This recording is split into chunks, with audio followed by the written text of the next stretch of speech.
নমস্কার। ঠাকুরমা স্বামীজি গুরুদেবের শ্রীচরণে প্রণাম জানাই।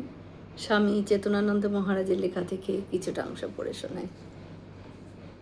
একবার ঠাকুর স্বামী অভেদানন্দ মহারাজকে নিজের মূর্তি ধ্যান করতে উপদেশ দিয়ে বলেছিলেন, আমার দেহের মধ্যে মা কালী, শিব, কালী, লক্ষ্মী সমস্ত দেবদেবী রয়েছেন। তাই আমার মূর্তি ধ্যান করলেই সকল দেবদেবীর ধ্যান করা হবে। সাকারবাদী যোগীন মাকে বলেছিলেন, দেখো তোমার যে ইষ্ট তা এর দেহের ভেতরেই রয়েছে। নিজের শরীর দেখাইয়া বলেছিলেন, একে ভাবলেই তাকেই স্মরণ পড়বে।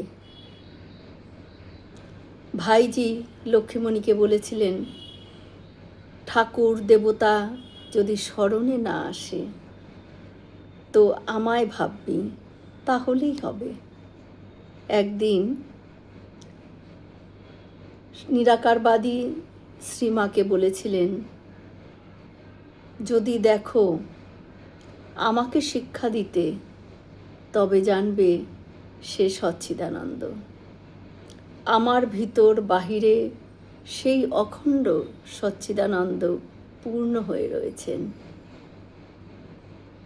স্বামী বিজ্ঞানানন্দ মহারাজ একদিন জনৈক স্ত্রী ভক্তকে বলেছিলেন, ঠাকুরের মধ্যে কৃষ্ণ, কালী, শিব ইত্যাদি সমস্ত দেবতা রয়েছেন। ঠাকুরের প্রতি সম্পূর্ণ নির্ভরশীল পূর্ণচন্দ্র ঘোষ বলতেন, শ্রীরামকৃষ্ণদেব আমার শয্যা পাশে সর্বক্ষণ বসে থাকেন। একদিন রাতে তিনি একাকী শৌচে যান এবং দুর্বলতাবশত তিনি মূর্ছিত হয়ে পড়ে যান। বাড়ির কেউ তা টের পাননি।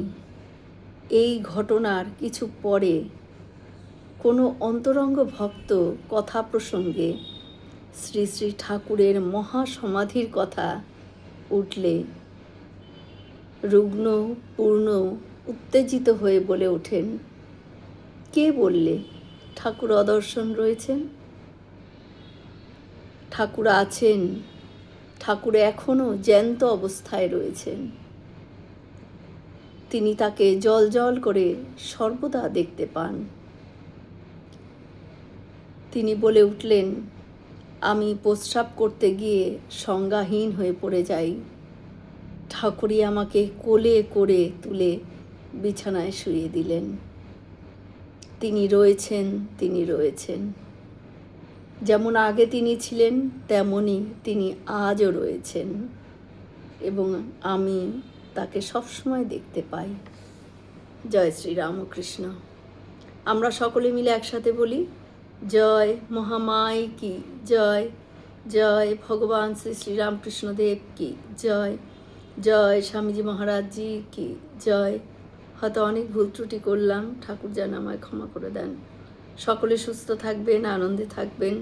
ঠাকুর মায়ের কৃপা দৃষ্টি সকলের উপর বর্ষিত হোক। শুভরাত্রি।